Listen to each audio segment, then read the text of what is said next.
There was a recent vote, because we don't have a federal protection for children who survive abortions. What happens then? So what is the burden on the doctor? What should they have to? What's the care that they need to offer? So a botched abortion. 210 Democrats voted against any protection for those children. Those are children at that point. They're not. No one is arguing about that. That's no not more. You can't use fetus anymore. That is a child. That means the abortion was botched. They were birthed maybe with injuries, and life-threatening. What kind of care has to be taken? And we heard this sound. Was this from Jerry Nadler? I want to hear this sound because this is how they tried to spin. So we had one Democrat. It was Cuellar, who's on the border in Texas. He voted with Republicans. One didn't vote, so that's how you got to 210. So only one Democrat voted.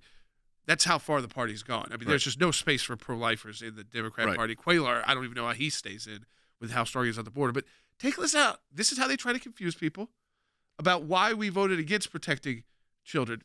Take a listen to Jerry Nadler. The problem with this bill is not that it makes anything, that it is not that it provides any new protections for infants.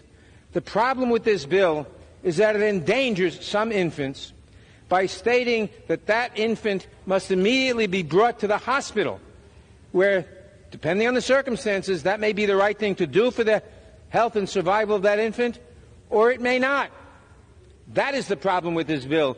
It directs and mandates a certain medical care which may not be appropriate, which may be endanger the life of an infant in certain circumstances. What is he talking about? He's lying, because the legislation is very clear, and it says this, the degree of care required, immediate admission to a hospital. So he read that and tried to turn that into his statement.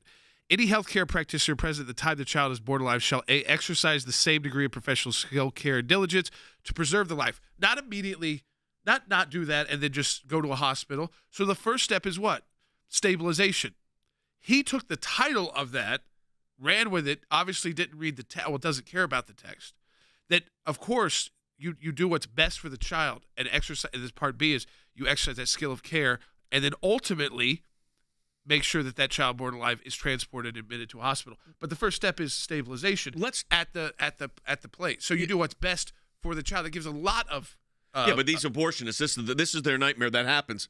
And yes. But go ahead. That's the problem. Yeah, I think this does happen. The issue is everybody's trying to say that this does not happen, but it does happen. There are babies that are born alive after a botched abortion, and what happens to them? The abortionists leave them on a table to die, throw them in a bucket to die. These are babies that are born alive. And so this law is needed to say when a baby is born alive from a botched abortion, the doctor has to take care to save that baby's life, which you would think would be a no-brainer, that everybody would say, who in the world would vote against that? Of course, if a baby is born alive, you would want a medical doctor to preserve that child's life. But you have 210 Democrats that say, no, we don't want that to happen. We want that baby to be left on the table. We want that baby to be thrown in a bucket, to just be allowed to die. And that is disgusting, really. It really is horrific. And the Jerry Nadler knows that that's not what it says, or maybe his staff didn't tell him.